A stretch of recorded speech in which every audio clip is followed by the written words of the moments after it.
So let's have a look at the topics we're going to cover. So I think the things I've put in bold are probably the things that are more high yield. So, you know, like if you're going to go on Facebook or kind of like drift out of the lectures, probably do it in the topics that aren't bold. Okay, so osmolarity. So this is Chris Wright's lectures, and they're reasonably high yield. So let's start with body fluids. So the human body is made up approximately of 70% water, and of this, 2/3 is inside the cells and 1/3 is outside the cells. So the ECF is made up of interstitial fluid, which is fluid in blood vessels and transcellular fluid. And fluid moves from the bloodstream to the ECF and then through barrier-like membranes into the ICF. So from this slide, there's probably not too much you need to remember as such, but it kind of gives context for the next few slides.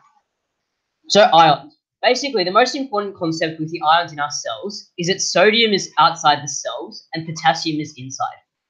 And it's important to remember that when we say something is inside or outside the cells, it's relative to how much of it there is. So just because sodium is an extracellular ion doesn't mean that it doesn't also exist inside the cells. And so you can have a look at this table here. You can see that although the majority of sodium is outside, small quantities still also remain inside the cell. And it's the same with potassium. Okay, so the first major concept is osmolarity. And osmolarity is essentially the concentration of all the substances in a solution divided by the total volume. Osmosis is basically a principle to try and achieve equilibrium. So some particles can't move across a membrane because the membrane isn't permeable to them. And on two sides of a membrane, you kind of want an equilibrium. So you want the concentration of ions on both sides to be equal. So this then can lead to a problem where, you know, there's different concentrations on both sides, but the ions can't move across to make that equal. The solution to that is called osmosis, where it's the movement of water across a membrane to create an equilibrium in concentration. A similar concept, but not the same, is tonicity. So tonicity is often called the effective osmolarity, but that's just a fancy way of saying that basically tonicity is the number of particles that can't cross the membrane. So the most important thing from this slide is this idea that tonicity does not equal the osmolarity. And that's a mistake that a lot of students make, and it's also often used in the questions because the two terms aren't necessarily interchangeable. Because you can have ions that do move across a membrane, which would contribute to the osmolarity, but these same ions wouldn't contribute to the tonicity. So the next major concept is the idea of something being effectively impermeable. So how this relates to osmolarity and tonicity is these substances can technically cross the membrane. But what happens is as soon as they do cross the membrane, they're pumped right back out. So basically, if you think about it, it moves across, it stays there for a very short period of time, and then it's pushed back on the other side. And the most important example you should probably remember from this is sodium. So sodium technically can cross a membrane, but as soon as it does cross the membrane, it's pumped straight back out. And it's called effectively impermeable. Okay. So now red blood cells. Red blood cells have a tonicity of 300 millimole per liter, and that's probably a number that all of you should remember. So the reason that's important is because when we get to questions, things can either have a higher tonicity, a lower tonicity, or the same tonicity as red blood cells. But to figure out whether or not they're higher or lower, you kind of probably need to know what the tonicity of a red blood cell itself is. So there's three terms that relate to red blood cells, and they're isotonic, hypertonic, and hypotonic. Essentially, an isotonic solution has the same tonicity as a red blood cell. Hypotonic has a lower tonicity, and hypertonic has a higher tonicity. Okay, so now we're going to move into three key substances which are often used in questions and also in medicine more broadly in terms of trying to change tonicity in the body. The first of which is saline. So if you're going to remember one number from this slide, I think it's that saline, when given 0.9%, is isotonic to a red blood cell. So that's just a number you kind of need to remember, that sodium 0.9% is isotonic. So what happens when you inject 0.9% saline? So saline goes into the body, and as you remember from the previous slides, so sodium is kind of effectively impermeable. So it goes into the cell, and then straight away it's pumped back out. We also know that water tends to follow sodium. So if water follows sodium, the water initially is going to go into the cell, and then as the sodium is pumped back out, the water is going to follow it out of the cell. And so the reason that's important is because saline, therefore, increases the extracellular volume and not the intracellular volume. because sodium is going into the cell and it's being pumped straight back out. So two key things from this slide. One, 0.9% saline. And the second thing is when you administer 0.9% saline, it increases the ECF and not the ICF. So the next substance is dextrose. So again, saline was 0.9%, dextrose is 5%, and that makes it isotonic to a red blood cell. Dextrose is essentially just a substance that has glucose and sugar in it. And so when you put it into the body, the glucose becomes absorbed by the body and you can use that for energy. And then what's remaining after you sort of get rid of the glucose is basically some water. And that water goes both inside and outside the cells. So the key difference between saline and dextrose is that saline increases the ECF only, while dextrose increases both the ICF and the ECF. And it's important to remember when we say it increases ECF or increases the ICF, that's only if it's given in a concentration that's isotonic to the body. So that's only if you give 5% dextrose or 0.9% saline. Okay, so the third substance, this is probably the most tricky one, is urea. So 1.8% urea is isotonic to red blood cells. That's the third value that you probably need to remember. However, unlike both glucose, which is dextrose, and also saline, urea is diffusible across membranes. The key point that makes urea different is that unlike the other two, this one can go inside the cells. So if urea goes inside the cells, that's going to increase the concentration of urea inside the cell. But more broadly, that's going to increase the concentration of the cell because you now have new substances inside the cell that weren't there before. So if urea goes into the cell and you're going to increase the concentration of the cell, there's now no longer an equilibrium between your cell and the outside of the cell because the cell has more particles inside of it. Now, if the cell has more particles, that means water is going to go inside the cell to try and dilute the cell and make the two concentrations equal. So the key point here is urea increases the concentration inside a cell, and that means that water is going to want to go inside the cell to dilute it. When water rushes into the cell to correct the imbalance, the cell is going to swell and potentially lyse. Because if you think about it, water is just going to keep going in and in and in. And at some point, the cell can no longer take that amount of water, which leads to the cell bursting. So the key point, urea, 1.8% is isotonic. And if you administer urea, or for some reason there's extra urea, it can lead to swelling or lysing of the cell. Yeah. Yeah, you can say it's isotonic as well. Yeah. So, key summary is you can sort of have a read of this slide at home, but these are the three values, and these are sort of what happens to the concentration and also therefore the cell. Okay, so we're going to go into some questions now. Basically, these questions are the same every year, and they kind of try and ask you very basic concepts, and there's not really that many tricks involved in these questions. So I'll have a go at the first one, and we'll see how you do.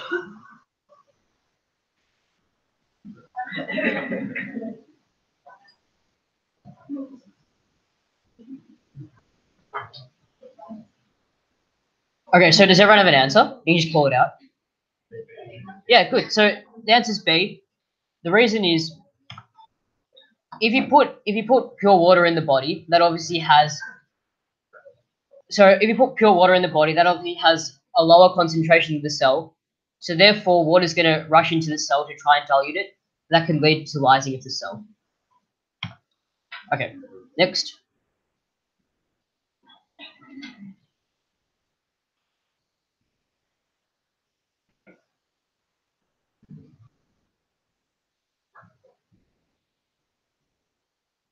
Yep, so you can call out an answer. We're done.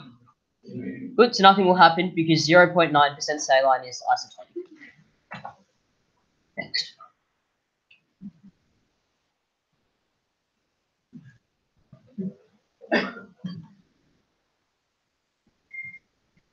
Yep, so you can call out an answer. Yeah, there's a bit of C and a bit of D there. Okay, so let's talk through this one. That's all right, that's all right. So basically, when we have isoosmolar urea, even though you have the word isoosmolar, so you'd think, okay, nothing's going to happen because it has the same osmolarity. Urea can diffuse across a cell. So it's important to remember that even though this word isoosmolar is there, if you put urea into the body, if you put a red blood cell into a bath of urea, the cell will swell and therefore burst. And that's quite a common question because you can see why you could get tricked, given the word isoosmolar itself is in the question. Okay.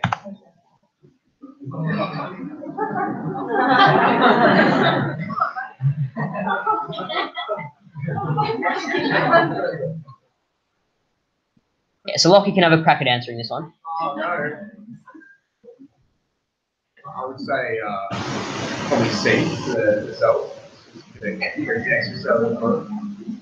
So, very common mistake. I mean, you're not really living up to the perfect data, but.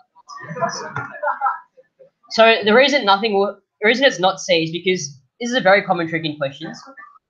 This has 9% saline and not 0.9% saline. So it's a very common thing they do because you're used to seeing the number 9, so you think, oh yeah, that's isotonic, and so you think nothing will happen. But if we administer 9% saline, that's actually far more greater concentration than what we normally should. And so what that will mean is that outside the cells you have a really high concentration, and inside you'll have a lower concentration. And so that results in the cells shriveling because water is trying to move outside the cell to try and create an equilibrium in concentration. Is everyone happy with why the answer to this is not C? Awesome. Okay.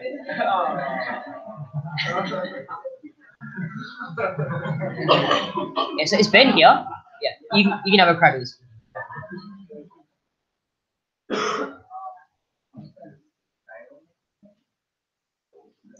Saline? Good, the answer is A. So again, saline increases the extracellular volume. Awesome. Okay, so moving on to enzymes. It's probably a bit more low yield, and it's probably revision of VCE chemistry and biology, so I won't spend too long on this. Okay. So the function of an enzyme is essentially to increase the rate of reaction by lowering the activation energy required for a reaction to occur. So how they work, you've probably seen this diagram heaps of times. It's basically just a lock and key model. So that's the enzyme, that's the substrate, and it kind of helps with the binding process. This is probably a bit more important because it might be somewhat new. So there's 3 key substances that can kind of help an enzyme to increase its work. First one's prosthetic groups, and the key thing to remember is whether or not they're permanently bound. So prosthetic groups are permanently bound to an enzyme. Inorganic cofactors are also permanently bound, whereas coenzymes are not permanently bound, and they kind of move from one enzyme to another. So the key thing, I guess, here is these are 3 things that can help, and I guess it's understanding whether or not they're permanently bound, because that can kind of give you an indication of, okay, if this enzyme is used once, can it be used again? And so the only time that it can move from enzyme to enzyme after the reaction is complete is in coenzymes. This slide's also pretty important, and it's kind of how to inhibit an enzyme. And again, there's 4 different types, so I think it's easier to explain it. You can have a read of this slide at home, but it's easier to explain it just with a diagram. So you kind of have these 4 types of different inhibition. That's sort of what normally happens. You've got a substrate and you've got an enzyme. The substrate bounds to the enzyme. That's pretty normal. When you have a competitive inhibitor, the inhibitor binds to the same site the substrate was meant to bind to. So you can kind of see that's the enzyme, that's where the substrate's binding, and a competitive inhibitor binds to that same spot. An uncompetitive inhibitor binds to a different spot on the enzyme. So in this diagram, the purple bit's the uncompetitive inhibitor. It's binding elsewhere, and what that does is it basically means it stops the enzyme action. And the reason it does that is it prevents the release of products. So it's pretty important to remember that when you have an uncompetitive inhibitor, the substrate can still bind to the enzyme. It's not stopping the substrate from binding. What it's doing is it's stopping the release of this substrate. So basically, the green thing can come on and attach, but once it attaches, it's not really able to be released. That's different to a non-competitive inhibitor. A non-competitive inhibitor also binds elsewhere, but what that does is it makes it impossible for the substrate to bind to the enzyme. So basically, it changes the shape of an enzyme, so the enzyme can't fit in nicely as it does in these 2 diagrams. So if someone was sort of giving an exam question, a common question might be, what's the difference between an uncompetitive and non-competitive inhibitor? Because they both bind to the enzyme, but one stops the release, whereas one changes the shape, making it difficult for the substance to bind to the enzyme. That's probably the key point. I think if you just look at this diagram, it's pretty self-explanatory how all of it works. So another key point, enzymes, they require a very specific pH and temperature to function within, and even small changes to these ranges can sort of sometimes render the enzyme ineffective. I'm sure you've heard this before. Again, another point that's probably covered in VC biology, basically energy can't be created or destroyed, just transferred. If it's an exogenic reaction, it releases energy, negative delta H. Endogenic reaction takes up free energy and a positive delta H.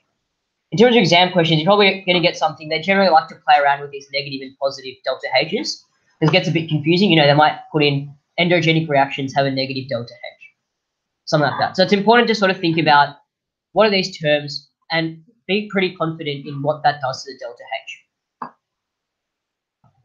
Okay, next topic, acids and bases. Again, we'll run through this pretty quickly. So the key slide in acids and bases is pretty much that the neutral pH, what we're kind of used to hearing is a pH is around 7, 6.8. What's important is when you're talking about acids and bases in the body, the more important value is 7.4. And that's the normal pH of the blood.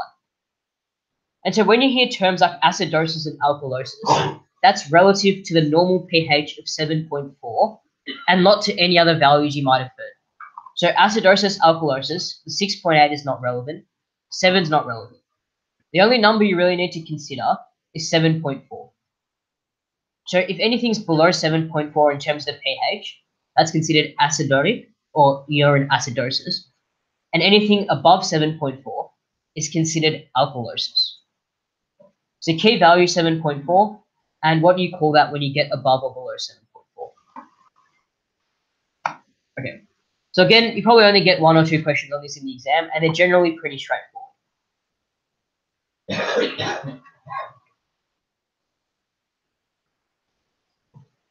Yep, so you guys can call out what do you think the answer is? A, good, so the answer is A. So again, you know, it's tempting, you see a pH of 7, you think, yeah, that's about normal. So it's very tempting to pick C, but we just got to remember, it's always relative to 7.4. So if you're below 7.4, your pH in the blood, you're acidotic. Okay, next one. Again, these are pretty straightforward. They shouldn't take very long. Yep, so you can call out the answer. Yep, so B, alkalotic, it's above 7.4. Okay. Next topic is cell signaling. Again, we'll move through pretty quickly before getting on to some metabolism. Okay, so basically the process of cell signaling, this slide's probably not too important. You can have a read of it. But basically, receptor proteins at the surface of a cell bind to a signal molecule. That binding then activates the receptor. And this creates signaling pathways. So once you get the binding, you've activated the receptor, and that leads to signaling pathways. There are then targets of these receptors, and they're called effector proteins. And so the word effector essentially means these are the ones that are going to cause the effect. And so they bring about the necessary changes. If you have a look at the diagram, it's probably more easy to understand all this. Basically, you've got the extracellular signal molecule, that's the one in red. It binds onto the receptor protein in green. That creates a cascade of events, which then activate the effector proteins. And the effector proteins then do what they're meant to do. So whatever effect they have in the body, they're allowed to do that. So that might be changing metabolism, changing gene expression, or doing something else in the body in terms of muscle movement. So there's 3 types of intercell communication: contact-dependent, synaptic, and endocrine. So first one, contact-dependent. Again, if we look at based just off this diagram, we can see that the signaling cell or molecule remains attached, and therefore the whole signaling cell, so this whole complex, moves towards the cell that it wants to influence. Probably the more important thing to remember in this slide is contact-dependent cell signaling is used primarily in development. So if there's one thing you take away, just remember that contact-dependent probably has strong links to development. The next type is synaptic communication. So synaptic communication, basically, it's like we have neurons, you have an axon, and they synapse. Probably the key thing to remember here is that synaptic communication is generally rapid and has very, very quick effects. And so the way it works, you've got a neuron, you've got an axon. This is a neurotransmitter. The bits in red are probably vesicles that contain the neurotransmitters.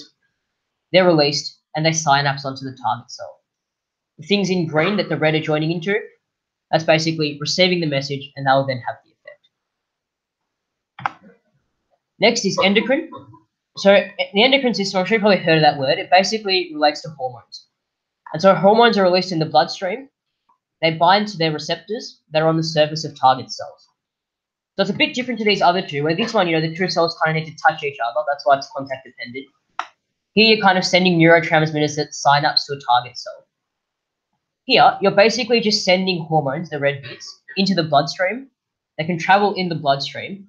And then wherever in the body you have receptors, they bind onto the receptors. And so if you think about it, the endocrine sort of signaling takes a lot longer because it has to travel through the bloodstream. But it can also have more broad effects because it affects any target cell that has a receptor for its particular hormone. So a key difference between synaptic communication and endocrine communication is that endocrine takes longer but has more broad effects. Okay.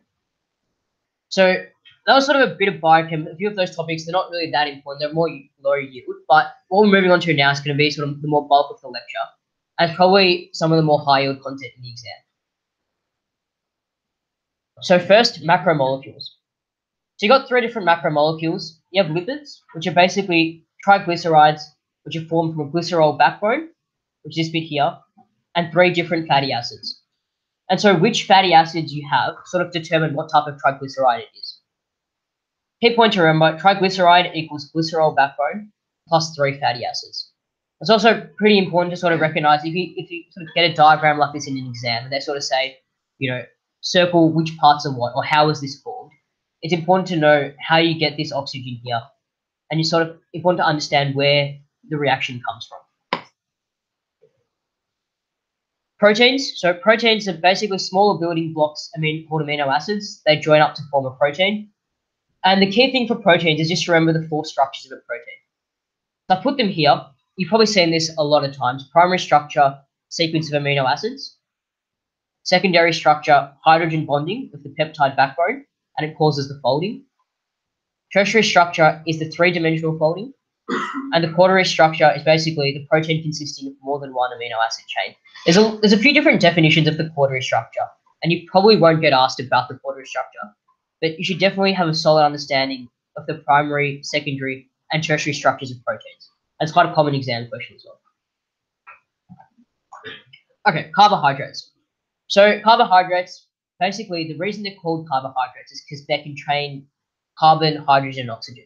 And so those are the only 3 substances that tend to make up carbohydrates. Generally, and these not necessarily set for every single carbohydrate, but generally the hydrogen-oxygen atom ratio is 2 to 1. That means there's 2 hydrogens for every 1 oxygen. And if you think about the general formula for a carbohydrate, basically Cm, where M is any random number, H2ON, where again N can be any number. And so it's probably pretty good to remember this formula because if they give you a substance or they give you a formula and ask you, is this a carbohydrate? Or they can ask you, what substance is this? It's a good way to know whether or not it's a carbohydrate is just to apply this formula. If it follows this formula, it's probably a carbohydrate. If it doesn't, it's probably not a carbohydrate. And so then breaking down carbohydrates further, you kind of have 2 different types. You've got monosaccharides and disaccharides. You also have polysaccharides. We won't touch on that as much. So monosaccharides are the basic building blocks. So they're sort of the single elements, such as glucose, which I put here.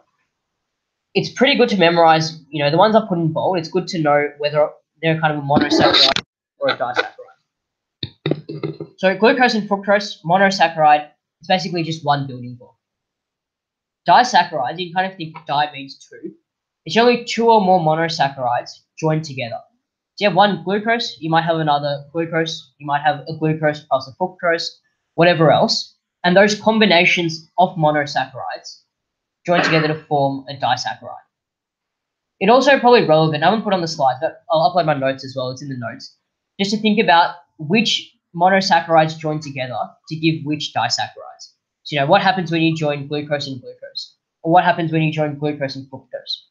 So it's probably important to consider how are these substances that I've put under disaccharides, how are they formed? Or what monosaccharides are going towards their creation? So this is probably the most important slide, not those, this is probably more important, is sort of how much energy you get from each of those macromolecules. So technically alcohol probably not a macromolecule, but it's important to know anyway. So alcohol gets you 29 kilojoules per gram. And so basically what this means is relative to the amount of weight. So these numbers are all for 1 gram of that particular substance. So alcohol, 29 kilojoules a gram. Carbohydrates are 17 kilojoules a gram. Fats are 37 kilojoules a gram. And proteins are 17 kilojoules a gram. And so you probably don't need to memorize the exact numbers, because the thing you want to take away from this slide is sort of that fats tend to be the highest energy value per gram. And another thing you probably want to take away is that alcohol probably isn't the best, even though it has a high kilojoule per gram, it's probably not the best source of energy. Okay, so a pretty common exam question is taken straight from the slides. You won't really, it's pretty obvious what the answer is because it's on the previous slide. But it's quite common for them to ask what the highest energy yield per gram is. And so whenever you see the term highest energy yield, straight away you should think that it's, what's the answer? Yeah, lipids and fats. The other important thing to think about is when we say energy yield, it's energy yield per gram. So it's relative to the amount. So, often people think, and a common theory in sort of, science was that we should avoid fats because fats cause weight gain. And the reason behind that thought was that fats have the highest energy content per gram. But if you think about it, then that, if it has the highest energy content per gram, it also probably keeps you the most full. So you don't need to eat as many grams to have the same metabolic effect. So the reason this slide's probably relevant in a broader context apart from exam questions is kind of gives you an indication of how much of what substance you need to eat to get a certain amount of energy. Okay. So if there's one bit of the lecture you pay attention to, I'd recommend it's this, because it's probably the highest yield thing on the entire exam, and it's applied metabolism. And so applied metabolism is essentially, it's sort of trying to answer the question of what fuel source is used when. And so basically what that means is, okay, you have a particular fuel source, you've eaten after a certain number of days or whatever. You're sitting there, what is providing your body energy? That's basically what applied metabolism is trying to answer. And so I'm not covering specific metabolic processes, how you get energy from each source. That's in the next lecture. But what you should really make sure you've done is there was a metabolic, do you guys have the metabolic race crack? Yeah, so I'd 100%, if you haven't done it, I'd 100% recommend you do it. Because they just copy exam questions straight off that crack. So if you haven't done it, I'd really recommend you do it. Okay. So just this slide, when I was doing metabolism, do you guys have Jan and Macaulay? Yeah, so, there's kind of a lot of terms that they're kind of just thrown out. And if you haven't done biology, they're probably pretty foreign to you. So I think I just start by defining what the terms are and then getting into what's used when. So the most important thing to memorize, I guess, what to think about, is that when you have the prefix YSIS, that essentially implies it's the breakdown. And so all these words look so similar, right? You've got glycolysis, glycogenolysis, they all look the same. If you break them down into their parts, they kind of make a little more sense. So glycolysis is basically the breakdown of glucose, sorry. Lipolysis is the breakdown of triglycerides and fatty acids. And if you think about it, lipolysis, it has the start of lipids and it's got the YSIS suffix. So lipids being broken down. Glycogenolysis, it's got glycogen and the suffix YSIS, so you're breaking down glycogen. Proteolysis, you're breaking down proteins. If it has a suffix, this suffix, it's sort of talking more about the synthesis side of things. So synthesis is creating substances. So gluconeogenesis, it's the creation of glucose from amino acids and glycerol, and you can also use other substances. And lipogenesis is the creation of fat. The reason it's probably important to know what these terms mean is in applied metabolism, they can ask you, at a certain time, what fuel source are you using? But they can also ask you, at a certain time, what process is your body undergoing? They can chuck in all of these terms in a multi-choice question, and you kind of need to know what substances they're creating or what substances they're making to then be able to answer the question. So applied metabolism is quite heavily dependent on having an understanding of what these terms mean. Okay, so now we're just going to go through the key organs and what they use in terms of their metabolism. So the heart. The heart primarily uses fatty acids. So in these next few slides, if there's things you want to remember, I've kind of put them in bold. So the heart, fatty acid, that's kind of a buzzword you should memorize. So the other key thing with the heart is in anaerobic conditions, anaerobic basically means no oxygen, there's major implications for the heart because it struggles to get energy when there's no oxygen. You can also use glucose and ketones body, but that's a pretty minor point because generally the heart relies on fatty acids pretty much all of the time. So the brain. Again, so the heart was fatty acids. The brain is different. The brain relies primarily on blood glucose. So the brain also has very high energy requirements, and it does not store energy. So the significance of the brain not storing energy is that it consistently requires blood to flow to the brain to get its supply of glucose because it doesn't have any storage of it. That's different, for example, to say your muscles, which have some protein and other substances which they could break down if needed. The brain doesn't have an energy source, and so it's heavily reliant on having blood flow through the brain so you can get blood glucose. Again, it's also important to remember this bottom bit in that in fasted states, where, in fasted states, you probably haven't eaten for a long period of time, your blood glucose is probably pretty low. So in those states, when you don't have that much blood glucose, the brain relies primarily on ketone bodies for its energy. And so again, that's something that often comes up. They might ask you questions in states of starvation, what do each of these things use? It's a buzzword that the brain in starvation uses ketone bodies. And then we have red blood cells. So red blood cells rely primarily on anaerobic pathways. Again, anaerobic means no oxygen are used. And I guess it kind of makes sense if you think about it because the job of red blood cells is to carry oxygen.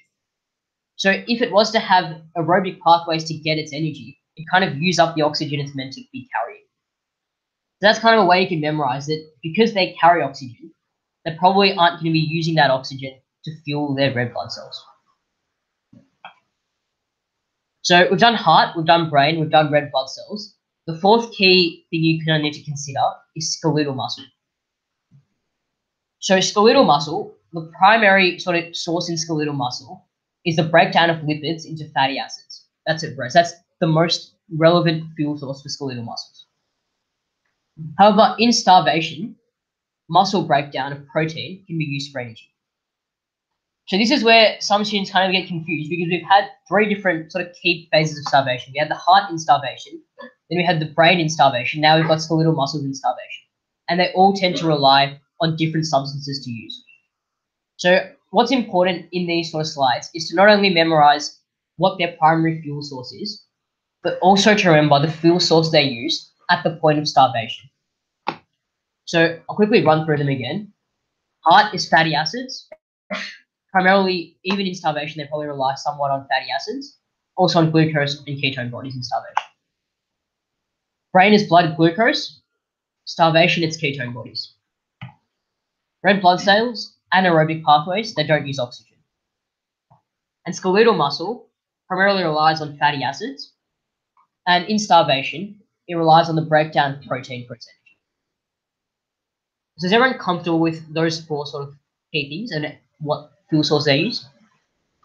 Awesome. So that's pretty important to remember, as I said. Okay, so now on to the actual metabolic rates itself and applied metabolism. So they kind of give these key time periods, and what they tend to ask is, okay, what fuel sources are being used at these different time periods? And so the metabolic rates is basically a metaphor for saying, throughout the day, what fuel sources do you use and what processes are you undergoing? So before the race is basically another way of saying when your body's generally at rest. So at rest, the body primarily relies on fatty acids for its energy source. So that's, if the question says before the race or it says at rest, the answer is generally fatty acids. The reason that's the answer is because fats are energy dense, and we talked about that before. They have the highest yield per gram. It's also because the body has large stored amounts of fatty acids, and because fatty acids probably provide the longest lasting source of energy.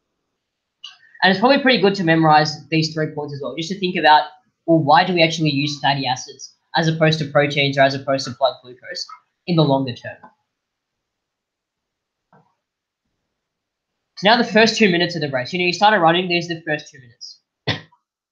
The first 2 minutes are from anaerobic pathways. So that's not using oxygen. And that's because in the first 2 minutes, the body hasn't really had time to adapt to exercise yet. And so it hasn't been able to, rely on blood glucose or rely on breakdown of fatty acids in the first 2 minutes. So while we were at rest, we were using fatty acids. And then suddenly we start running and we require a sudden burst of energy with it. And so the first 2 minutes is anaerobic pathways. I put the diagram here. I'm not really going to go into it, but that's basically what an anaerobic pathway means. Breakdown of glucose to pyruvate and this cycle. Next is the first 2 to 5 minutes of the race. So in the first 2 to 5 minutes, the primary source of energy is glycogen and glucose from the bloodstream. And to think about what this means is basically metabolism through the glycolytic pathway. So first you're using anaerobic sources, and now you're using your breakdown of glycogen and to create glucose in the bloodstream. So between 5 to 30 minutes, it's kind of a combination of stored glucose, which we still had. So that was in the previous slide, we still had that. That's still continuing. The key point to think about is between 5 to 30 minutes, the percentage of energy from fatty acids rises, and the percentage of energy you're getting from this stored glycogen and glucose decreases. Between 5 to 30 minutes, as I've put in bold, the glycogen and glucose is still the primary source being used.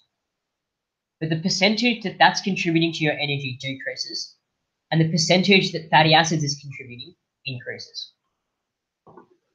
So then after 30 minutes, you're using almost exclusively fatty acids. And so the reason for this is if we have a look at this graph here, and I'm sure you've all seen this, this is straight from a metabolic race graph. We can sort of see that after 30 minutes, the percentage that you get from carbohydrates, which are basically the glucose in the blood, decreases quite sharply, and the fats tend to take over. So to sort of understand this graph is pretty important to understanding the metabolic race, because the percentage of energy supplied, initially the carbohydrates are higher, and after 30 minutes, the fats start taking over. So if you're going to remember one thing from this graph, I guess it's that at 30 minutes, there's a point of intersection, and after that, the fats take over. Okay, so after 8 hours, I mean, marathons don't really go for 8 hours, to be honest, but the faculty thinks that 8 hours is a good buzzword for starvation, so they say you've been running for 8 hours. Okay, so after 8 hours, as I said, if you think 8 hours, that's sort of an indication of starvation, or, you got to sort of think of something apart from fatty acids after 8 hours. So after 8 hours, the body generally uses proteins as its primary energy source. So first, we start in the first 2 to 5 minutes, we started with glucose, then we went to fatty acids, and after 8 hours, we're going to proteins. Okay, so then there's kind of this also sprinting at the end, or you can also sprint at the start. And sprinting is another buzzword, which implies a sudden short burst of energy. And whenever you need a short burst of energy in these types of things, the energy source you use is creatine phosphate. The reason we don't use creatine phosphate all the time is because we have very limited supplies of this available. So it's reserved for these short bursts of energy. Yep. So, I mean, there's no definition, right? Because everyone has different amounts of creatine phosphate. But I'd probably say under a minute is probably a short burst of energy. But essentially, if you think about creatine phosphate, what it's providing is an immediate and short-lived burst of energy for something such as sprinting. Okay. So now onto some questions. I kind of have about 15 or so questions, and we'll just knock through them. And this is sort of what you can kind of expect on your exams as well in terms of these types of questions.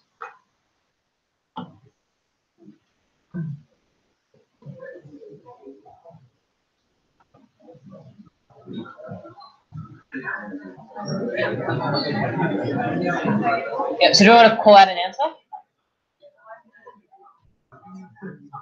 All right, so actually what we might do, can I have hands up for A? B? Yep, C? D? Yeah, good. So the answer is C. So the reason the answer is C here is because 8 hours is generally the point at which the body starts to enter some sort of starvation or has a depletion in its glucose and fatty acid sources. And so the reason at the start I went through what all the different terms mean is because in applied metabolism, they can kind of ask questions, not necessarily in terms of after time periods, but also things talking about the actual process. So I can say, okay, well, what time does gluconeogenesis start? And the best way to answer these questions, I think, is to ask yourself, okay, what does gluconeogenesis do? What is it trying to produce? When you think about what it's breaking down and what it's trying to produce, you can then sort of much more easily answer at what time it's going to be used. Awesome.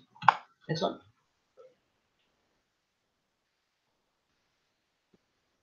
Let's just assume PBL was up to 3 hours.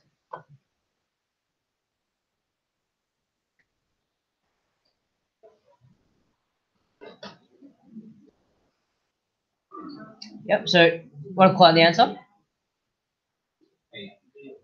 Yep, so some B. So is there a difference between A and B? Yep, and what's the difference between A and B? Okay, so the answer is B. So the primary source of energy at rest is lipids. Yeah, so I'll change this in the post slides, but basically the key principle is that after 3 or so hours, your body's technically at rest. And so that means it's breaking down lipids into fatty acids, and that's being used as the energy source.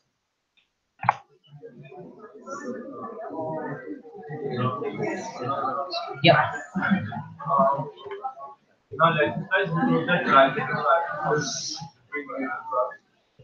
Yeah, so in the exam last year, there was also an answer that was glycogenolysis. That's basically blood glucose. And initially that was said that was the correct answer in the exam last year. And then they also allowed the answer of lipids. And I think technically the answer should probably be lipids. But if you say glycogenolysis, it's probably also correct. But after 3 hours at rest, the primary energy source is probably going to be lipids. So the question says main source of energy. If you think about the metabolic rate graph, that one is lipids. The glycogenolysis is the answer to the question was, what is its main source of blood glucose? I'll come to this in a moment. Okay, next.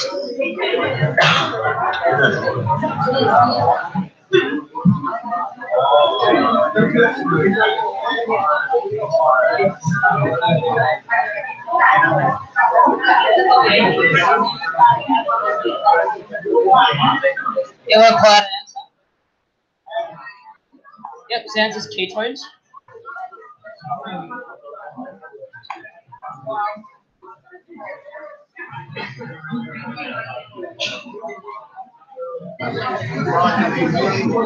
Yep, call out an answer. Good.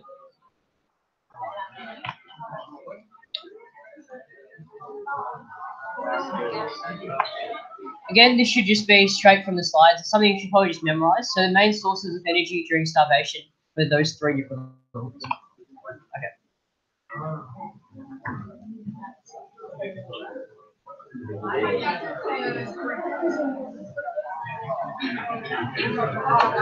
Yep, so sprinting, so creatine phosphate.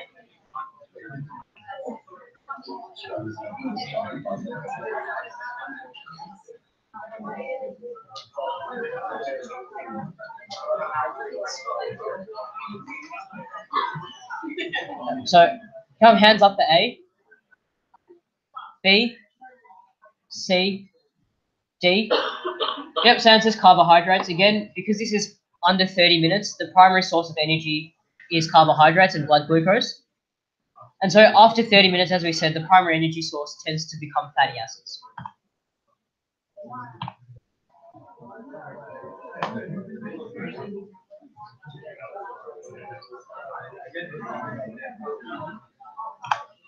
Yep, lipids, because last leg of a marathon, you're probably in about 3 or 4 hours into it, even 5 hours maybe. And so lipids are the major energy source.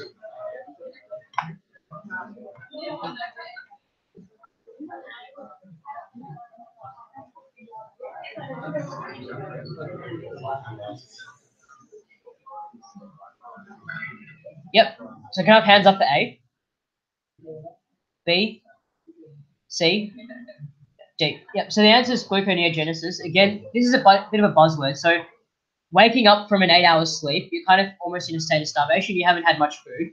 And so gluconeogenesis is the answer. Yep. Yeah, so so the question was when the lipid stopped being an energy source. Generally, the number that the faculty likes to use is about 8 hours. So 8 hours onwards, you kind of primarily use gluconeogenesis.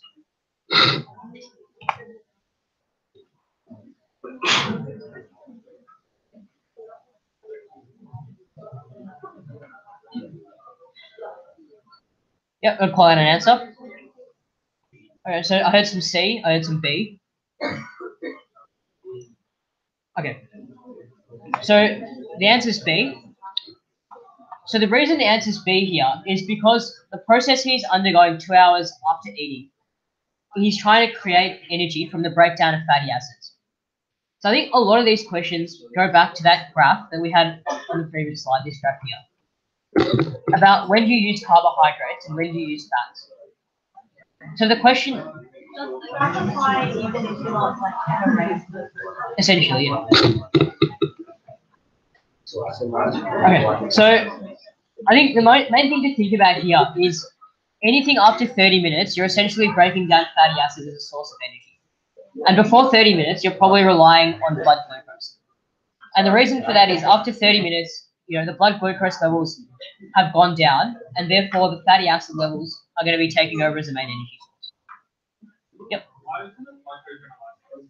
So glycogen, can you explain what that is? Yeah, so breakdown of glycogen is also relevant, but that's primarily in the first 30 minutes because we don't have as much glycogen as we do fatty acids. And so if you go back to one of the previous slides, we said why were fatty acids the main energy source? It's because they're the most dense and also because they're the most readily available. Yep. Can you say that again? Guys, can we just quiet it down so we can hear the question? When does what, sorry? Yeah, so glycogen synthesis. So basically glycogen synthesis is the creation of glycogen from blood glucose. And that basically occurs straight after you've eaten. Because what happens is, straight after you've eaten, you have high levels of blood glucose. And so insulin is released, which is a hormone. And that insulin promotes the uptake of glucose into the muscles and into your body. And so that intake of glucose, and that can be converted into glycogen. And that's the creation of glycogen. So essentially the most important thing to think about in applied metabolism is what energy source is being used when and why that energy source is being used. So does anyone else have any questions about that? Awesome. So if you do have any questions from any of the slides, you can chuck me an email or you can message me on Facebook. Thank you so much for your time. And honestly, it's hard to fail. All of you will pass and best of luck.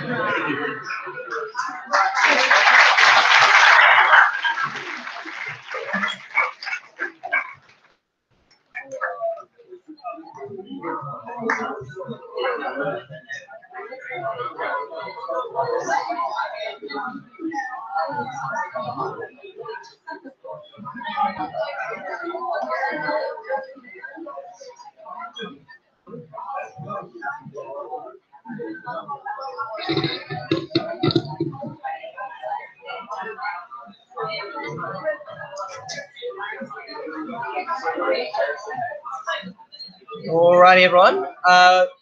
Would you like me to start now, and maybe we can have a few extra minutes if you have any questions at the end, or go through things a bit? Fantastic.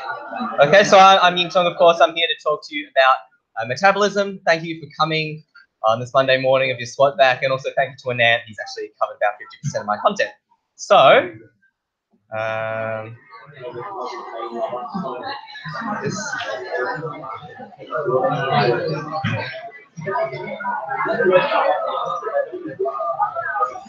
have they done?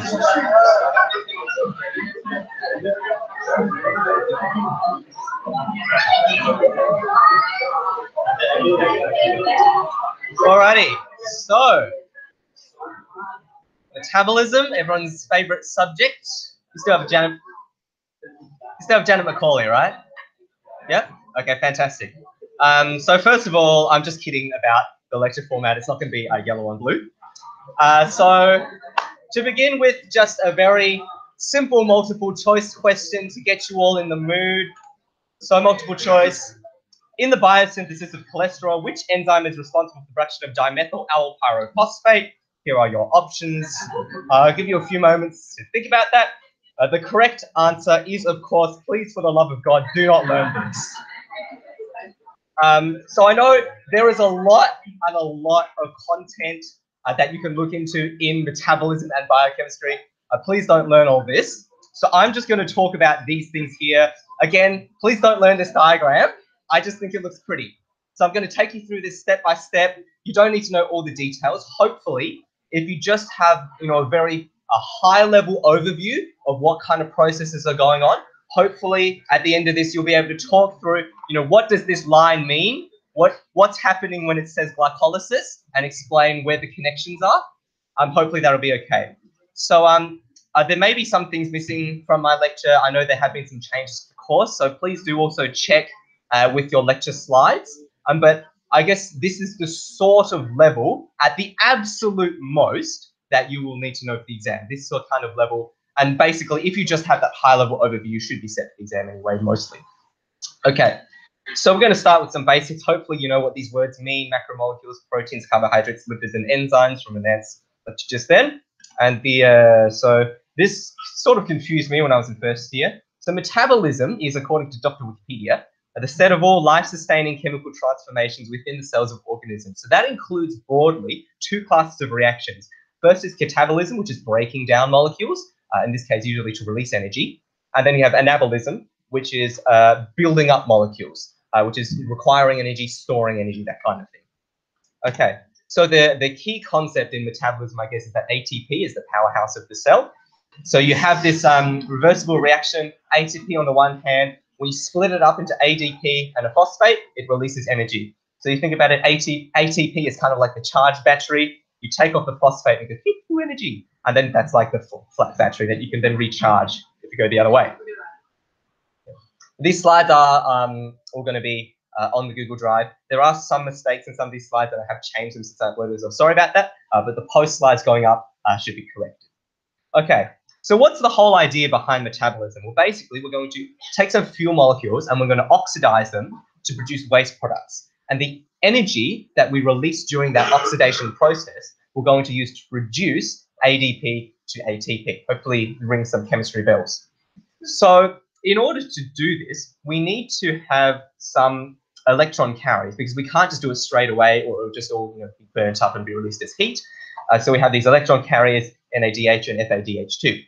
So summarizing a bit of graphic form, we have fuel molecules going to waste products. When we're doing that oxidation reaction, we turn NAD into NADH or FAD into FADH2. And then basically, we can't just keep doing this, we'll run out of NAD, we'll run out of FAD. So we have to convert them back. And when we're converting them back, we use that process to produce ATP from ADP. That's the key concept behind pretty much most of the reactions we're going to be talking about today. And one thing that I just want to point out to you is it's really important that this is this bit of a cycle between NAD and NADH. If we keep making NADH, we're going to run out of NAD+.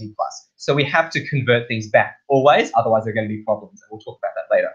Okay, so we'll start off with carbohydrates. So if you just had a big meal, you probably ate lots of carbohydrates, and most of your dietary carbohydrates are going to be in the form of starch, which is some buzzwords here, an unbranched or moderately branched chain of glucose molecules. So here looking at these kind of linear chains of glucose, these straight chains, they're joined by what's called alpha-1,4 bonds. So that's just talking about the kind of bond, the location of the bond between these adjacent glucose molecules. Of course, we also have these branches here, and they're going to be a different type of bond, alpha-1,6 bonds, which are depicted here. So the key point to remember, different kinds of bonds for the straight chains versus the branches. And just for a bit of comparison, the dietary fiber that you take in is going to be cellulose, that's also a carbohydrate, but those glucose molecules are joined by beta-1,4 bonds. We can't break those down, so cellulose is indigestible by humans, and it's metabolically inert. It just provides sort of roughage for your intestines and stuff.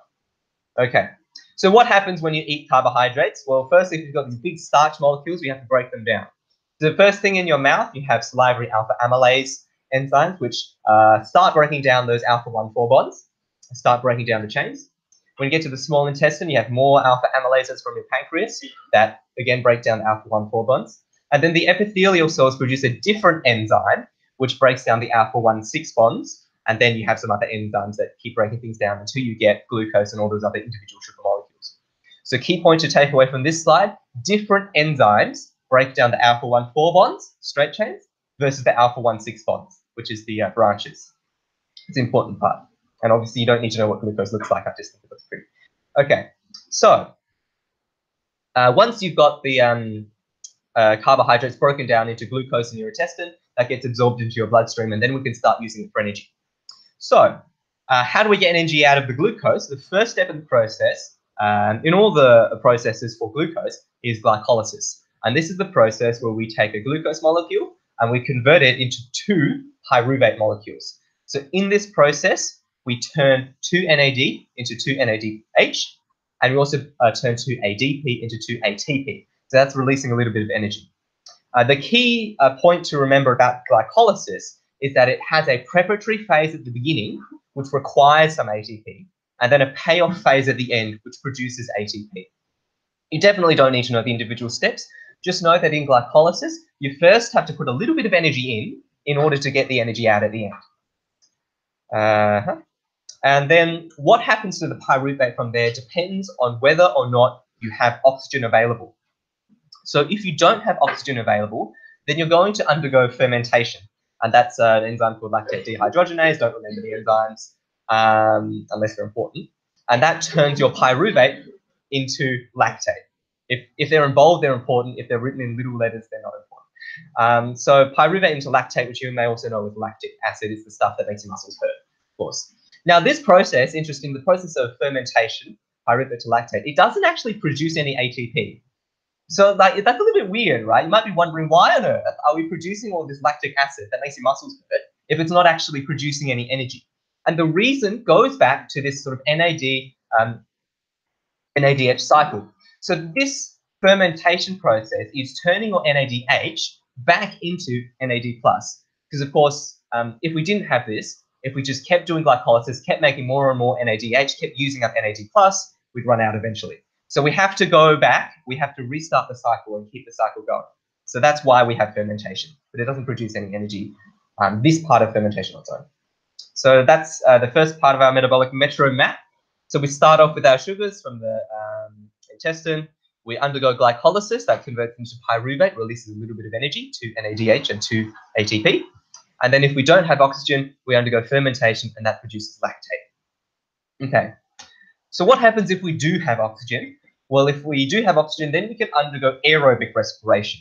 The next step in aerobic respiration is pyruvate decarboxylation, which is an enzyme called pyruvate dehydrogenase. Don't remember these enzymes. Basically, what happens is that pyruvate gets converted to a molecule called acetyl-CoA. Very important molecule, comes up a lot. So what the hell is an acetyl-CoA? Well, basically, there's this molecule called coenzyme A. It's a very long molecule, very boring. And then we take that long molecule and we chuck an acetyl group at the end and we call it acetyl-CoA. So this process of converting pyruvate into acetyl-CoA produces one more NADH, and it also produces one carbon dioxide, which we breathe off as gas. And just if you want to learn this, the process requires a cofactor that is derived from vitamin B1. I don't know, maybe if you don't eat enough vitamin B1, something bad happens, I don't know. So what happens to the acetyl-CoA is that it then goes into the citric acid cycle, which hopefully you've seen before. Last year, Professor Macaulay told us that we don't need to know the details of the citric acid cycle, just know the overall products. So with the citric acid cycle, basically the overview of what happens is that you take the acetyl-CoA molecule, and what we want to do is break it down. We want to break it down so we can release the energy that's trapped in those bonds. But the problem is that this is kind of hard to do. So what we instead do is we take the acetyl-CoA molecule, we stick it on the end of another molecule called oxaloacetate, and then we can start cutting bits off the acetyl-CoA. We can start breaking it down and start releasing energy until we've finally gotten rid of all the acetyl-CoA. We're left with just the oxaloacetate, and then we can chuck another acetyl-CoA molecule onto the end and start again. That's how the citric acid cycle works, basically. So the citric acid cycle produces 2 carbon dioxide, 3 NADH, 1 FADH2, and 1 ATP per acetyl-CoA molecule. And remember, we get 2 pyruvate, so that's 2 acetyl-CoA molecules per glucose molecule. You may also see in some textbooks or slides thing called GTP, the same as ATP. Don't worry about it. Okay, so what happens then? So we've produced a little bit of ATP, but we've also got lots of NADH and FADH2. What we can do with those is we put them into the electron transport chain, which happens in the mitochondria. So this process, again, that kind of cycle idea, we're converting the NADH back into NAD+, so we can reuse it, and the FADH back into FAD. In this process, it turns oxygen into water, which is why we need oxygen. And importantly, while we're doing this, we're using this process to make more ATP. So one NADH molecule will produce 2.5 ATP, and one FADH2 will produce 1.5 ATP. So this is a schematic diagram of the electron transport chain in the mitochondria. So basically, the mitochondria, it's got two cell membranes. It's got an outer membrane and an inner membrane, and between them you have this space in here. So what happens if you have the NADH molecule? It turns back into NAD+, and it donates an electron to this NADHQ reductase. You probably don't need to know the names of all of these molecules, but you can if you want to. So it gives the electron to NADHQ reductase, and when it does that, NADHQ reductase pumps hydrogen ions from the inside of the mitochondrial matrix into this intermembrane space. So it pumps hydrogens up into here. And then the electron goes into the next molecule and the next molecule, and when it does that, it pumps more hydrogen into the intermembrane space. Then it goes to the next molecule, and it pumps even more hydrogen into the intermembrane space, and then it goes into oxygen and makes water. So, basically every time that the electron is going to the next key molecule in the cycle, it's pumping more and more hydrogen into the intermembrane space. And so as a result, there's going to be a high concentration of hydrogen here. I guess another thing that I'd like to point out is that FADH2, you can see down the bottom, it actually enters the electron transport chain later in the process. And so you imagine it's had less opportunity to pump hydrogen, and that's why you get less ATP from it. So now that we've pumped all of this hydrogen, lots and lots of hydrogen into the intermembrane space, what happens is that, of course, the hydrogen, now that there's a difference in concentration, the hydrogen wants to flow back into the mitochondrial matrix to kind of balance out that concentration, right? It wants to flow down its concentration gradient. And in most cells, the only way it can do that is through this enzyme called ATP synthase. So the hydrogen, the high concentration of hydrogen up here, it flows through ATP synthase, some biochemistry magic happens, and it used that to catalyze the conversion of ADP into ATP. And so that's the process that we're making ATP from the electron transport chain. Something worth noting is that in some types of cells, like a brown fat, there are essentially holes in the mitochondrial membrane, in a mitochondrial membrane. So some of the hydrogen just flows straight down the holes. It doesn't make ATP, but in doing that, it produces heat. So these types of cells, like brown fat cells, which are apparently particularly common in babies, all they do is they just produce heat through this process. They don't produce ATP. But that's not so relevant. Okay, so to summarize the process, when we have glucose and we're metabolizing it into energy, the first step is glycolysis, which makes pyruvate. And then, depending on whether or not we have oxygen, we can either go to anaerobic fermentation or aerobic cellular respiration. So just to summarize, shout out, someone, how many NADH is produced from glycolysis in total? 2 NADH is great. And how many ATP? 2. So 2 NADH and 2 ATP. So then if we go down anaerobic fermentation, when I told you 1 NADH equals how many ATP, what number was that? 2.5. So how many ATP does anaerobic fermentation produce in total? So 2 times 2.5, 5 plus 2 is 7. The answer is 2. So 2 ATP is produced from anaerobic fermentation. And this goes back to the fact that fermentation doesn't produce any ATP. So remember, when we were turning pyruvate into lactate, that wasn't going to the electron transport chain. The NADH wasn't producing any energy. All we were doing is turning it back into NAD+ so we could keep the cycle going. That's a little bit of the trick that I've worked into this. And this NADH, when you do anaerobic respiration, doesn't make any ATP. So you only get that 2 ATP from anaerobic respiration. Probably for the exam, just remember this number at the bottom, 2. Okay, so what happens? Okay, so we've got a little bit of time. Let's work through this table. Again, you don't have to remember this, but hopefully it'll help you understand. So glycolysis, we just said it makes 2 NADH and 2 ATP. The conversion of pyruvate to acetyl-CoA. Can anyone remember, or we can flip through the sides, what does that process produce? So it produces 1 NADH per pyruvate molecule, that process. Because there's 2 molecules of pyruvate for glucose, double that, get 2. The citric acid cycle, again, flip back to the previous slide, find out what it produces. It produces 3 NADH, double it 6, 1 FADH2, double it's 2, and 1 ATP, double it, that's 2. So then, as you correctly said, it's 2.5 ATP per NADH, 1.5 for FADH2. Add it up, you get 32 ATP. You can work through that if you want to, hopefully solidify your understanding of the process, but for the exam, just remember the number at the bottom. 32 ATP per glucose molecule is produced from aerobic respiration. So as you can see, a lot more energy is produced using aerobic respiration. It's 32 versus 2. It's a big difference. Okay, so now we go back to the metro map. We can plug in the citric acid cycle, the electron transport chain, and making energy that way from aerobic respiration. Okay, so this is a point that I think is a little bit interesting. Where do all of these processes happen? Don't worry about prokaryotes. We're not bacteria, so they won't test you on that one. But this one, there is an easy way to remember this table, I think, and if you'll indulge me, I might go on a little bit of a detour about the history of life.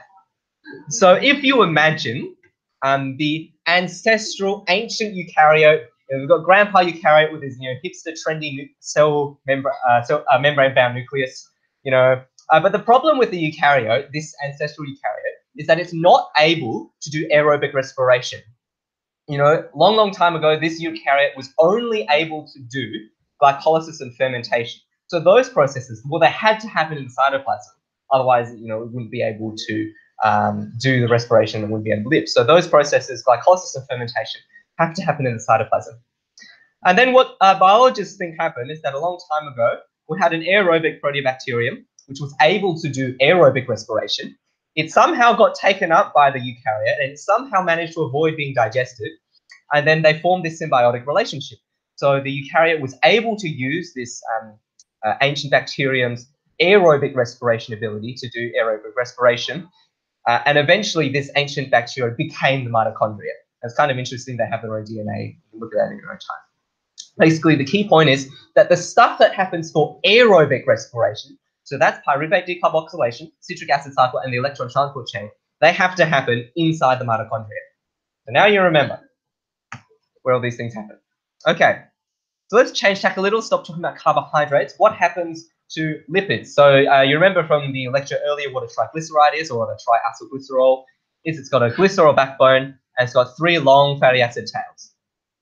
So what happens when you eat these is that when it gets into your intestine, they get emulsified by these compounds called bile salts, and you'll learn more about them next year as well.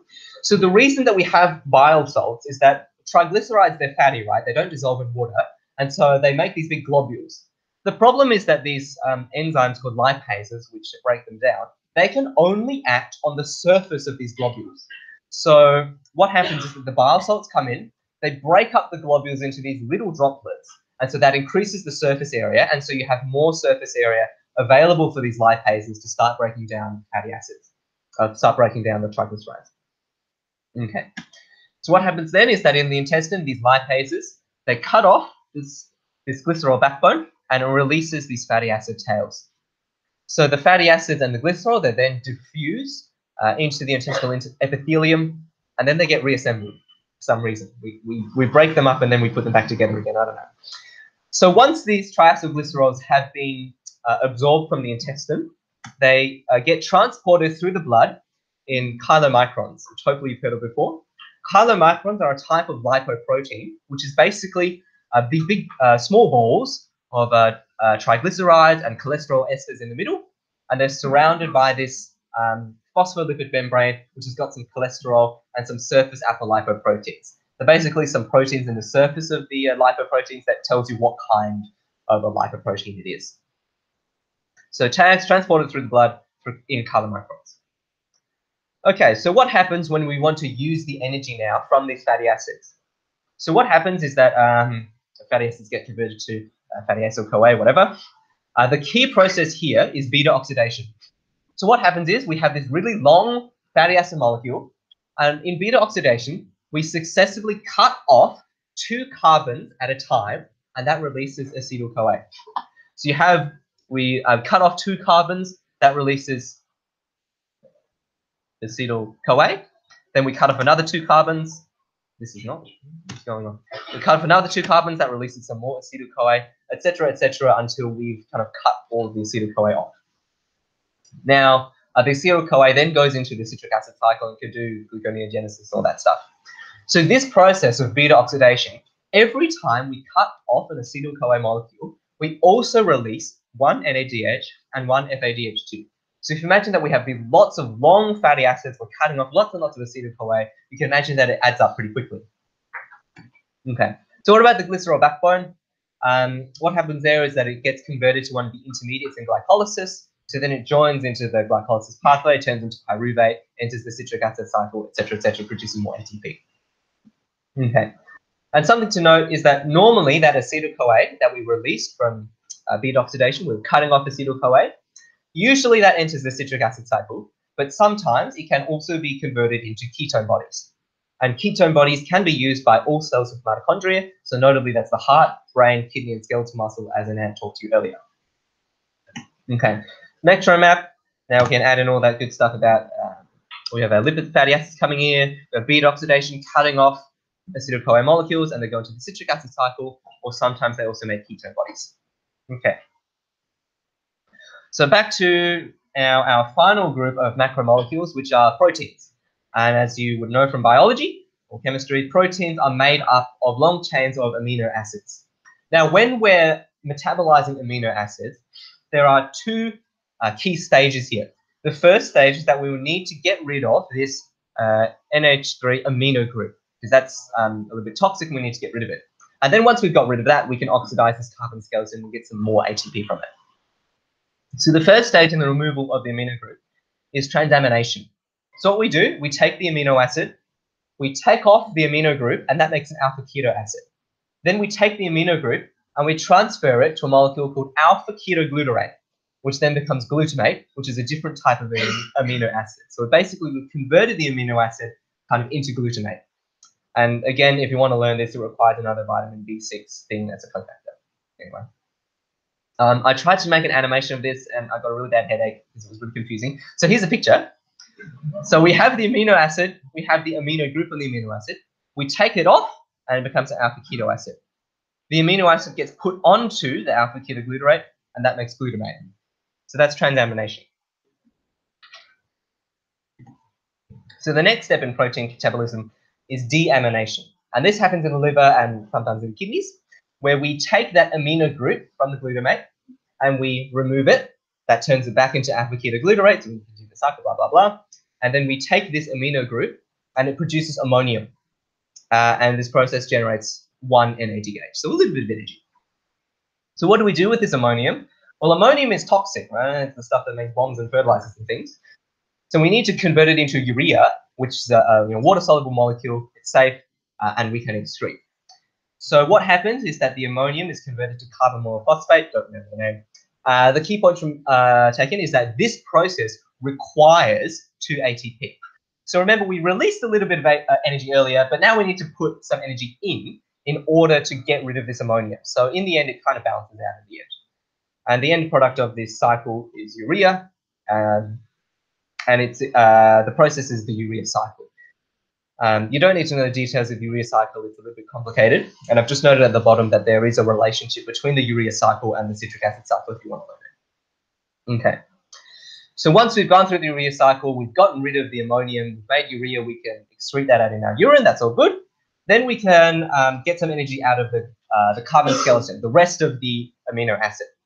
So some amino acids are what we call glucogenic, which means that they can enter the citric acid cycle and undergo gluconeogenesis. Some other kinds of amino acids are called ketogenic, which means that they can be converted into ketones, and some amino acids are both glucogenic and ketogenic. Again, I don't think you need to remember which are which, just know that they can either make glucose or ketones or both. So Metro map, pop in our amino acids. So you can see here, we have the ketogenic and glucogenic amino acids, so they can either go and make glucose, citric acid cycle gluconeogenesis, or they can go and make ketones. And then we also have here the urea cycle, which is turning that ammonium from the amino acids into urea so we can excrete it safely. Okay, so that's pretty much halfway there with metabolism. So we're just going to have a quick break with some multiple choice questions. Which types of bonds are hydrolyzed by salivary amylase? A, excellent. Hopefully an easy question. So it's the alpha 1 4 bonds, the straight chains that get metabolized by amylase. Okay. Which process has both a preparatory phase and a payoff phase, both requiring and producing ATP? Shout it out. C, excellent. It's glycolysis. Let's remember. Okay. So we're done now for all of the breaking down stuff, right? Fantastic. We're halfway there. Now, what happens on the other side of the scale? You take in lots of energy and we want to store it, right? You have to store it somehow. So what happens is that if we take in lots of glucose, that gets stored as glycogen in your liver and in your muscles. So glycogen is, here's a buzzword, it's a highly branched molecule of glucose, so it's unlike starch. Basically, the fact that it's highly branched means that it increases the solubility, and it also means that there's more kind of ends that you can access when you start breaking it down. There's some details about how glycogen is created if you want to learn that. This is the absolute most if you're like really gunning. Like that's the absolute most that you should know. But if you don't know that, you're probably fine anyway. So what happens if you don't have free glucose in the blood, but you need glucose? So then we undergo a process called gluconeogenesis, which is basically making glucose kind of from scratch from something else. So this process is basically glycolysis in reverse. So remember, glycolysis, we're turning glucose into pyruvate. Gluconeogenesis is the opposite. It's turning pyruvate back into glucose. It turns out that the process is slightly different. You need some different enzymes or whatever, but it's mostly the same, just going backwards. So this process, of course, because you're making molecules, you're storing energy, this process requires ATP. And any compounds which can be converted into pyruvate or citric acid cycle intermediates, they can go through that process and then get converted into glucose. They make pyruvate and then they can be converted into glucose.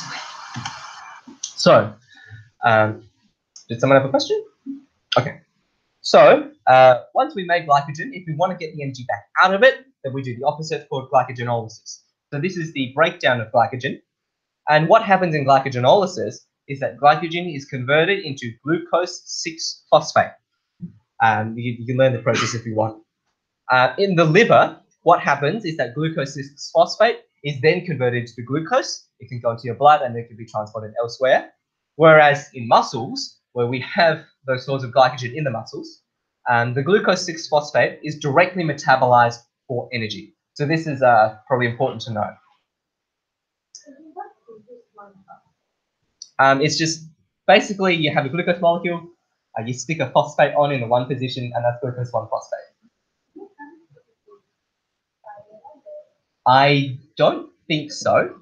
Double check. So the key, like this all happens inside the process anyway. It gets converted to glucose 6-phosphate before it gets used. And if you want to send it into the blood, then you need to convert it first into glucose. That's what happens in the liver. So I don't think glucose phosphate can go into the blood. You can check that. Anyway, so these two processes, making glycogen and breaking down glycogen, the enzymes are glycogen synthase and glycogen phosphorylase. These processes are under hormonal control. So one of the hormones that's involved is insulin. The insulin is released after you have a carbohydrate-rich meal. So if you think of people with type 1 diabetes, they might need to inject insulin after a meal. That's when it's released. So if you've just had a meal, you want to store glycogen. So that's got increasing glycogenesis. And you want to stop breaking it down. So that's reducing glycogenolysis. Glucagon is kind of the opposite. It's released when you have low blood glucose. So if you have low blood glucose, then that means you want to stop storing more, so that reduces glycogenesis, and you want to start breaking down glycogen so you can make more glucose. So that's increasing glycogenolysis. And adrenaline, it's a similar situation. You imagine the fight or flight response. You want more to release some energy, so you want to stop storing energy, so it reduces glycogenesis, and you want to start releasing energy from glycogen, so that's increasing glycogenolysis. So if you think about what these hormones are when they're released and what you want the body to be doing in those situations, you can work out whether it's increasing or decreasing these processes. And this is fairly important, I think. Okay, so that's carbohydrates, basically, which is popped in that gluconeogenesis pathway, which is, again, basically the opposite of glycolysis. Okay, Moving on now to lipid synthesis, another primary energy store in the body. So lipids, they get synthesized in the liver and in adipocytes, in your fat cells. So fatty acid synthesis, it's a kind of long and complicated process. The key thing to remember is that the process begins when acetyl-CoA is converted into malonyl-CoA. And this is kind of the committed step, they call it. This is when acetyl-CoA decides, yes, I'm going to turn into a fatty acid, so I'm going to be converted to malonyl-CoA. And this process, again, of course, requires ATP because we're storing energy. What happens then is that malonyl-CoA is elongated in 2 carbon increments, getting longer and longer fatty acids until we release get to 16 carbon palmitic acid. And this process, quite importantly, requires NADPH. So what the hell is NADPH? Well, it's basically, it's related to NADH, but it's a different molecule. And this NADPH is generated from the oxidation of glucose via the pentose phosphate pathway, which is a different thing. So what's the pentose phosphate pathway? Basically, it's like the mirror universe, like moustache version of glycolysis, right? So the pentose phosphate pathway, it also turns glucose, metabolizes it down into, I think, pyruvate. But the difference with this one is that instead of releasing energy, the products from this one are usually used to synthesize new molecules. So that's what the pentose phosphate pathway is for. Okay, so what about triglycerides? Well, we need to make some glycerol for those. And what happens is that the process is different in the liver and in the fat cells. So in the liver, your stored glycerol is directly converted into glycerol-3-phosphate, which of course requires ATP. That's where you get the phosphate from. Whereas in your adipocytes, in your fat cells, we take an intermediate of glycolysis. So we take glucose, we start glycolysis, and then we use one of those intermediates and we convert it into glycerol-3-phosphate. And this, you know, there's the NAD stuff happening. So what happens then? We take the glycerol-3-phosphate, we put 2 fatty acid groups onto it, and then if we want to make a triglyceride, we can dephosphorylate the glycerol backbone, so it just turns into normal glycerol. We add in the final fatty acid chain, and then we have our normal triacylglycerol. Alternatively, because we've already got 2 fatty acid chains, we've got a glycerol, we've got a phosphate group, we can also use this to synthesize phospholipids. So, for example, cell membranes. And what we do, all we need to do is add a head group like choline, and then we have the phospholipid already made the required parts. Okay. And the final lipid, the synthesis that you should understand is cholesterol synthesis. So the synthesis of cholesterol begins with acetyl-CoA and ends with cholesterol, obviously. Lots of confusing biochemistry stuff happens in the middle. Please don't learn that. Basically, the only thing you need to know, I think, about cholesterol synthesis is that the rate-limiting step is the enzyme HMG-CoA reductase. Remember that enzyme. Okay, so we go metabolic metronome. So here we have pentose phosphate pathway, kind of evil glycolysis that's feeding into fatty acid synthesis, which is making fatty acids, and we also have the cholesterol coming off over here. Okay, so once we've synthesized those lipids, obviously we have to do the reverse. We have to be able to get energy back out of those fatty acids and so on. So in your fat cells, in your adipose cells, when you have low glucose, as I mentioned, glucagon and adrenaline can be released. This activates triacylglycerol lipase. Lipase is inside of the fat cells, which then releases the fatty acids. Those fatty acids then travel through the blood by binding to serum albumin, which is a protein. In the liver and the process is slightly different. So in the liver, when you release fatty acids or whatever, they get released in these lipoproteins, again, called very low density lipoproteins, VLDLs. Now, the very low density part, this confused me in first year, it's talking about the actual physical density of the lipoprotein molecule. So they travel through the blood and they give off fatty acids. They release fatty acids everywhere. So because fatty acids are quite light, they're not very dense, when you release fatty acid, that actually increases the density of the lipoprotein, what's left behind. So they turn into low density lipoproteins. Now, if you imagine the lipoprotein, we've released lots of fatty acids, that means there's less fatty acids in the lipoprotein, which means there's more cholesterol. There's a high proportion of cholesterol, which is bad. This is kind of bad cholesterol. It gets stuck in places that it shouldn't be. It gives you heart disease. It's not good. So that's the bad cholesterol. The other kind of lipoprotein you should know about is HDL, which is high density lipoprotein. This one is, this is your good cholesterol. It's basically going through your bloodstream, picking up all the extra cholesterol that shouldn't be there and returning it to the liver. So this is the kind of protective lipoprotein, protective cholesterol. HDL is good, LDL bad. So here's a multiple choice question. Atorvastatin, which is a drug I'm sure you've never heard of, is a drug used to lower cholesterol by inhibiting an enzyme. Which enzyme would you expect atorvastatin to inhibit? E, yes. HMG-CoA reductase. It's the rate limiting step. It's the only important enzyme that you need to know in cholesterol synthesis. So, like, you don't need to know this drug. I just thought it was like a nice question. So imagine if you're, because HMG-CoA reductase is important to cholesterol synthesis. If you stop that, you stop cholesterol synthesis. You get less cholesterol. It'll be important later in the year. Okay. Now, which of these statements is true? Give me a little moment to think about this.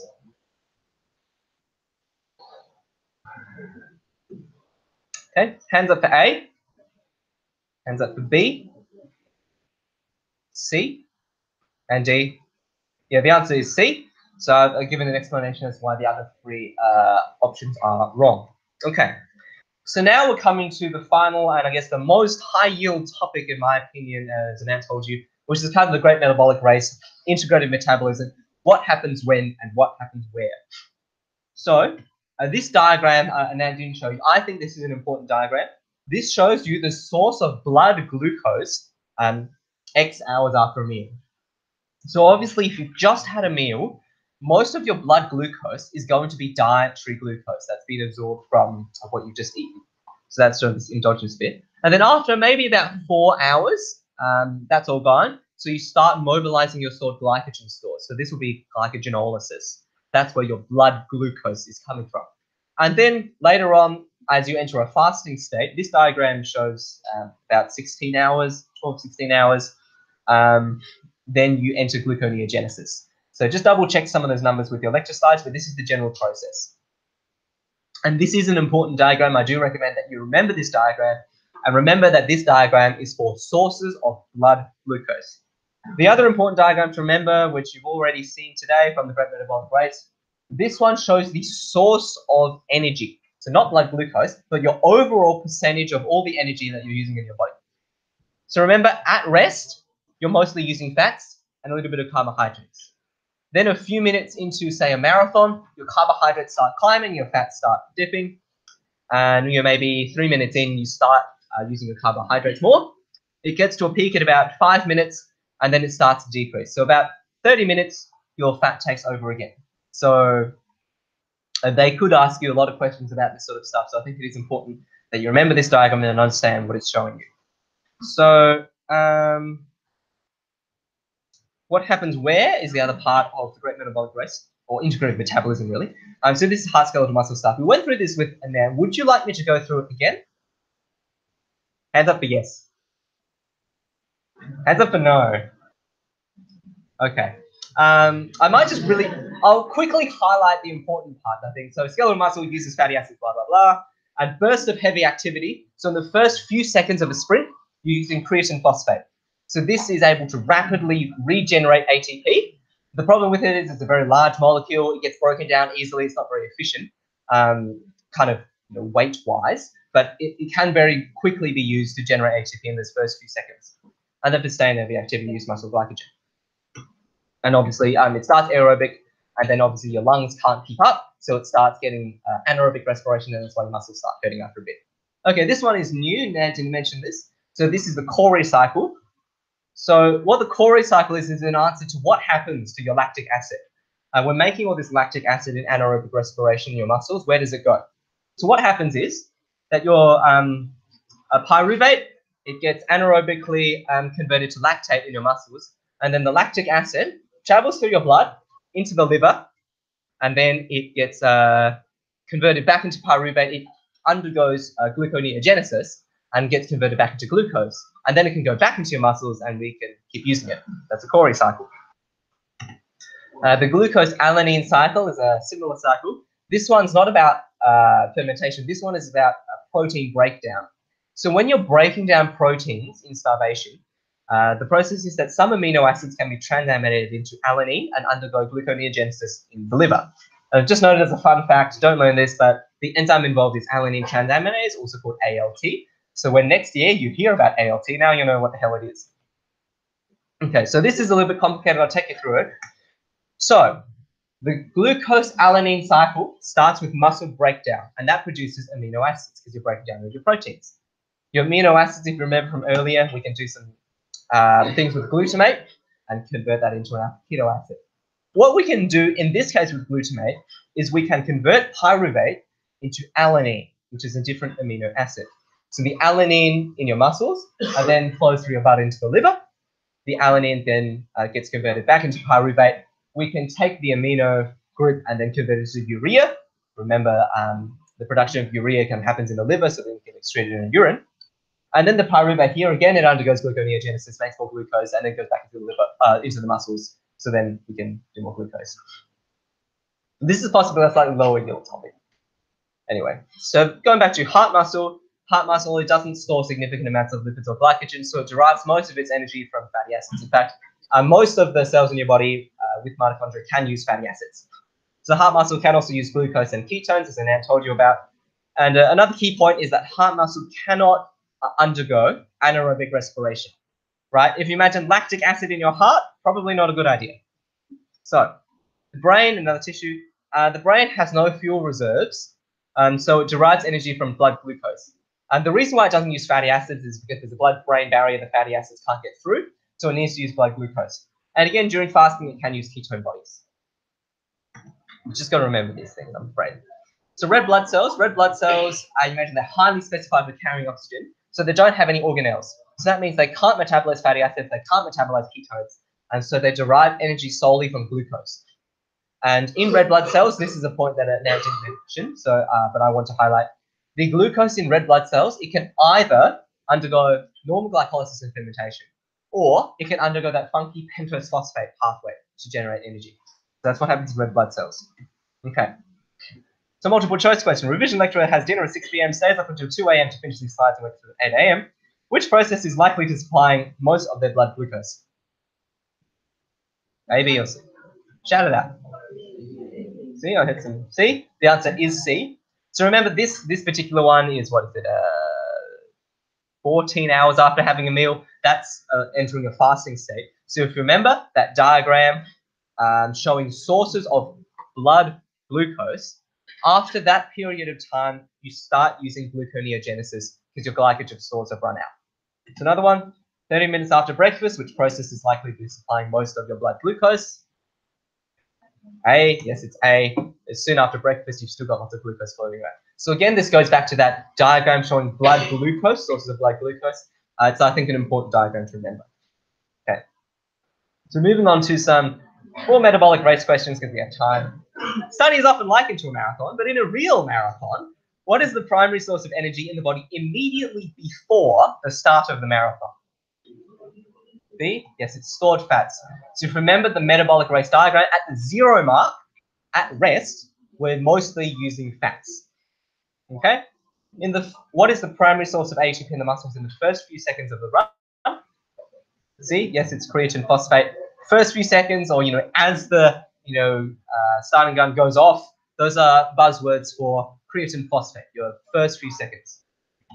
Okay. What is the primary source of energy in the body 5 minutes into the marathon? A, carbohydrates. I think you've got the hang of this. Just remember the metabolic race graph. And 45 minutes into the marathon, I'm hearing B. So it's the stored fat. So again, look at the metabolic race diagram. It summarizes all of these questions. Okay. So on to the final topic now in metabolism. We're at the end, guys. Drug metabolism. So this is your Panadol, your penicillin, your alcohol, that stuff. So in general, drug metabolism happens in 2 stages. So the first stage of drug metabolism is modification. So we take the drug molecule and in the liver or whatever, we make it more hydrophilic by adding an oxygen or electron or something. So this makes it more water soluble for excretion, but it also makes it more reactive, which is not good.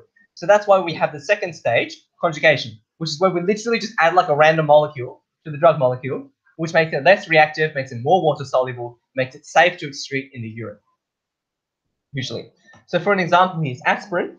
D is an aspirin molecule. The first stage is modification, where we just make a slight modification to the molecule. This is now more water soluble, but it's also more reactive. Salicylic acid is not good for you.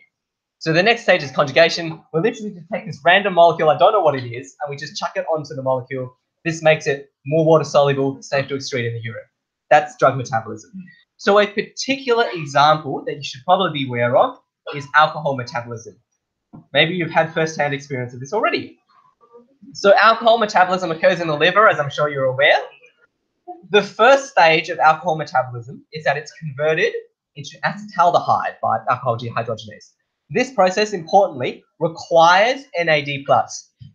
Acetaldehyde is also toxic, and it's also carcinogenic. It gives you cancer. So that's why alcohol is not good for you. The second stage is that the acetaldehyde gets converted into acetic acid by aldehyde dehydrogenase, which again requires NAD+.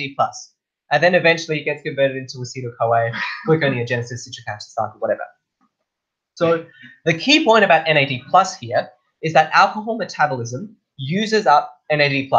If you remember that cycle idea, this is not good, right? We're running out of NAD+. And remember also that the citric acid cycle requires NAD+. So if we're using up all this NAD+, then that means you don't have any NAD+ left for the citric acid cycle. So then the acetyl-CoA kind of has nowhere to go. It can't go into the citric acid cycle because it doesn't have NAD+. So instead what happens is that it goes into the fatty acid synthesis pathway, because that doesn't require NAD+. So then you end up with things like fatty liver, hyperlipidemia, alcoholic liver disease, and that's why your liver can be damaged by alcohol, one of the reasons. So another thing to just know the name of, really, is that when you have particularly high chronic alcohol intake, there is an alternative pathway for metabolism called the microsomal ethanol oxidizing system. This one uses NADPH, so it doesn't have the NAD effects. But as a side effect, this is a very reactive kind of pathway. It creates lots of reactive oxygen species, which are very bad for you. They can damage liver cell membranes and so on. So this is not a good outcome. Okay, so here's a practical one. The alcohol flush reaction is caused by a buildup of acetaldehyde in alcohol catabolism. What could cause this? Hands up for A, B, C, D, and E. So I think most of the people answer went for A. The answer is actually D. So both A and B will lead to alcohol flush. So if you imagine you have a deficiency of acetaldehyde dehydrogenase, absolutely, that will result in a slower breakdown of acetaldehyde. So we have more acetaldehyde. But an overactivity of alcohol dehydrogenase will also cause this because it means that you're producing acetaldehyde faster. So now you know what happens when you get alcohol flush. Okay, which compound is best described? These are just some revision questions now. We'll see how many we can get through. And if you have any questions, please shout out and I'll try to answer. So which compound is best described as a highly branched chain of glucose molecules joined by alpha 1, 4, and 1, 6 bonds? C? Yes, glycogen, highly branched. Not starch, because that's only unbranched or moderate. Okay. Which of the following compounds is least readily metabolized in the human body? Cellulose, yes. You can't metabolize cellulose. Okay. The fermentation of pyruvate in humans produces which product? Lactate, excellent. Ethanol is what yeast produces. Wouldn't that be lovely? The fermentation of pyruvate to lactate by lactate dehydrogenase produces how many ATP? 0, yes. If I wrote the exam, I'd write this question, but they probably won't write this question anyway. Yeah, again, the fermentation itself doesn't produce ATP, it just recycles NAD. Okay. In eukaryotic cells, where does the citric acid cycle take place? I'm not hearing any A's, which is good. So it is in the mitochondrial matrix. If you imagine that's kind of, imagine that whole story about the ancient proteobacterium and stuff. The citric acid cycle is used for aerobic respiration, so it must happen inside the mitochondria. And the only thing that happens in the mitochondrial inner membrane is the electron transport chain, pumping of hydrogen and stuff. Okay. Which statement is true about the electron transport chain and oxidative phosphorylation? That's making ATP.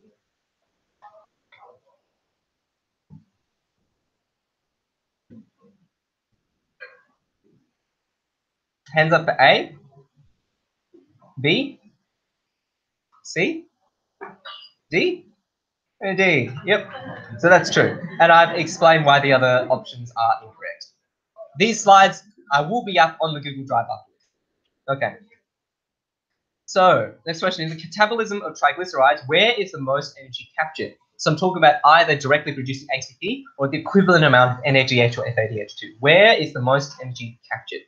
Hands up for A, B, C, and D. So a lot of people said B. I see why you said that. Beta oxidation is a very important process in fatty acid metabolism. It does produce NADH and FADH2, but the answer is actually the citric acid cycle.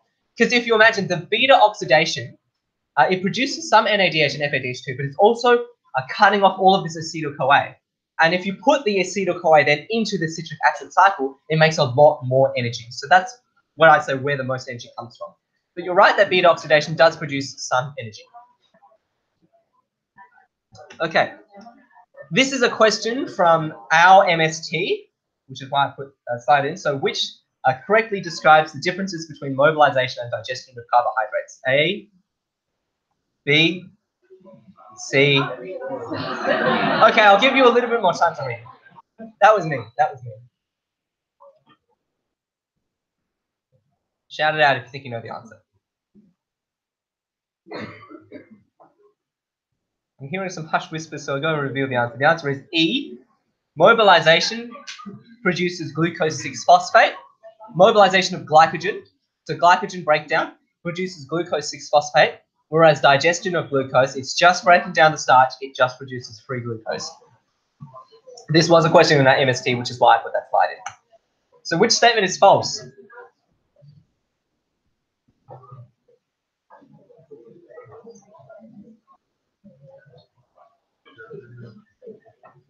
A? Yes, it's false. Insulin inhibits glycolysis. Just think back to what insulin does, when it happens, and what you want to happen then. Okay, which statement about triglyceride synthesis is false?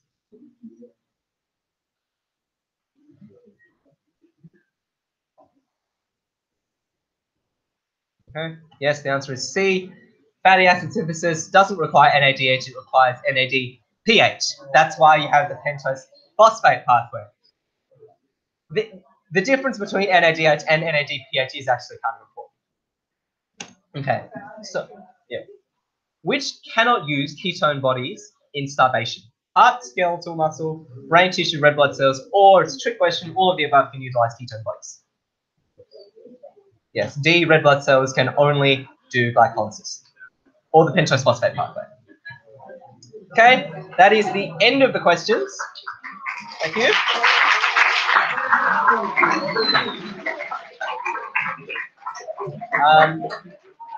Now I know that is a lot to take in. There's a lot of concepts in metabolism, and this is the first year that we've actually run a metabolism division lecture.